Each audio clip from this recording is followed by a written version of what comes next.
Hello everyone, welcome to Angel's Classroom. So in today's class we are going to see about the VI characteristics of PN junction diode in both the forward bias and reverse bias condition. That is the first thing we are going to see today. And the second one is we are going to see about Zener diode, and the third one is we are going to see about two types of breakdown. First one is Zener breakdown and second one is avalanche breakdown. Okay. So come first, let me see the VI characteristics of PN junction diode under forward bias condition. So for this, I am taking a graph in that the VF across the x-axis and IF across the y-axis. VF is the forward voltage, whereas the IF is forward current. Okay.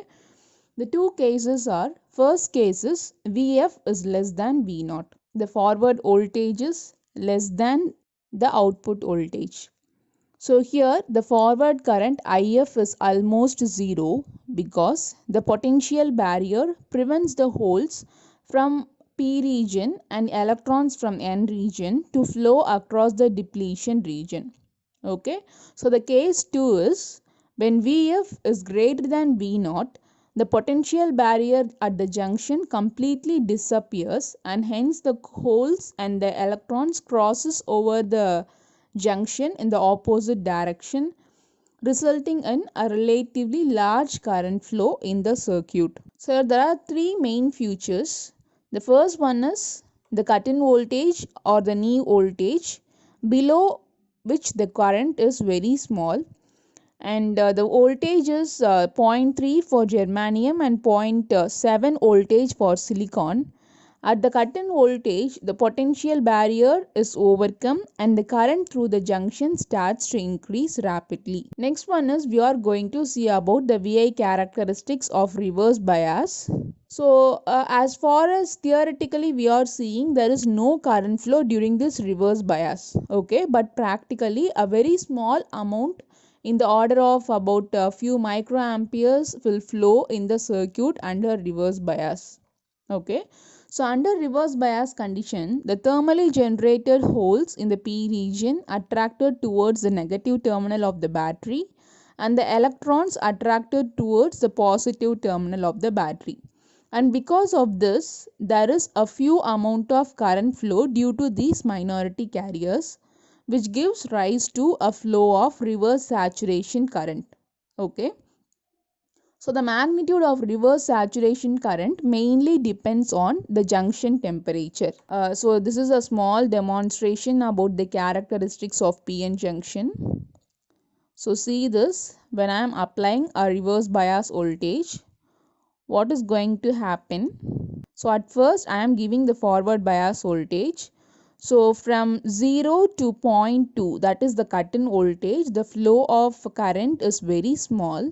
But when I am increasing the voltage across the battery, so the forward voltage and increases along with the current direction. Okay, so this is about the forward characteristics. So when we consider the reverse bias, so I am giving the reverse bias voltage. The current flows in the opposite direction. So for a particular point of time, say for example in this graph, across 20 you are having a breakdown voltage, and after that it completely breakdowns and the current flows reverse saturation current. So next one is I am going to see about Zener diode. Okay. So as far as PN junction diode is considered, when I am going to use that in the reverse bias at a particular voltage, there is a chance for the diode to completely broke down. Okay. So for that purpose, I am going for Zener diode, but it is specially designed to operate in reverse bias condition. So whenever I am doping this silicon for Zener diode, I should be very careful. Okay. So these are the Zener diode symbol, and on the right side we are having the VI characteristics for Zener diode. So the forward bias will be same as that of the Zener diode and PN junction diode. So whereas in this reverse bias junction, so when we consider PN junction diode, the drop is exponential, Whereas Zener diode is concerned, there is a sudden drop of reverse voltage. So see this diagram.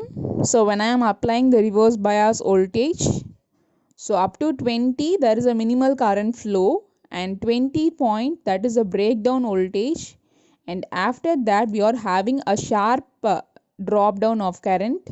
So this is the VI characteristics of PN junction diode and Zener diode. So compare these diagrams.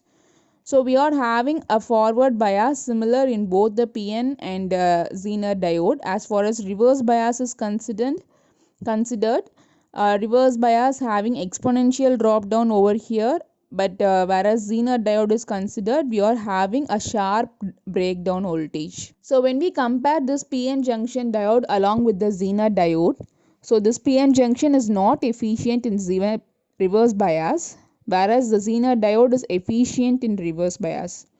So as far as utility is concerned, the PN junction diode can be utilized in forward bias mode, and whereas Zener diode in the reverse bias mode.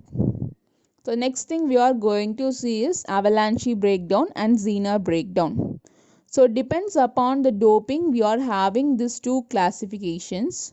So when we heavily dope the material, the depletion layer becomes thin and the breakdown occurs at a lower reverse voltage. Whereas when the doping is lightly done, the depletion layer is thick and heavier breakdown is occurred. Okay, so it has two mechanisms, avalanche and Zener breakdown. So I am giving a reverse bias voltage. So at the basic voltage there is some depletion region, and when I am increasing this reverse bias voltage, a reverse saturation current started to flow. So when considering this PN junction diode, so I cannot manufacture a device with 100% accuracy. Okay, so that is, this semiconductor is not absolute. It may have some free electrons on the P side and free holes on the N side. Okay, so because of that minority carriers, it starts to flow across the junction and a recombination takes place, and after a certain duration of the time this depletion region becomes disappears. Okay, because of that disappearance of depletion region, a huge amount of current started to flow from N type to P type. So this current flow can be reduced by placing a resistor across it, so that I can minimize the current flow based on my needs. Next one is Zener breakdown. So in this Zener breakdown, I am taking a p-type and n-type semiconductor diode which is of heavily doped. So it has a narrow depletion region. So say for example, I am giving a DC voltage of 4 volt. The depletion region is of the width 200 Armstrong. Then the electric field intensity can be calculated based on the ratio of this applied voltage divided by this width of the depletion region. So here for example I am taking the voltage as 4. So 4 divided by 200 into 10 to the power minus 10, that will be equal to 2 into 10 to the power 8 V divided by M. Okay. So initially the depletion region occurs in the Zener breakdown also. When I am increasing this reverse bias voltage at a particular duration, the depletion width started to minimize, and at a particular point the depletion region completely disappears. So this is the PN junction breakdown characteristics. So the forward bias is same for the both, and the avalanche breakdown and Zener breakdown we are having a reverse current. So what is this difference between the Zener breakdown and avalanche breakdown? So in Zener breakdown, the process in which the electrons move across the barrier from valence band of p-type material to the conduction band of n-type material, that is called as Zener breakdown. Whereas this avalanche breakdown, the process of applying a high voltage and increasing the free electrons or electric current in the semiconductor and insulating materials is called as avalanche breakdown. So this Zener breakdown, increase in temperature decreases the breakdown voltage, whereas in avalanche breakdown The increase in temperature increases the breakdown voltage. So Zener breakdown occurs in the diodes that are heavily doped, whereas this avalanche breakdown occurs in the diodes that are lightly doped. Thanks for watching.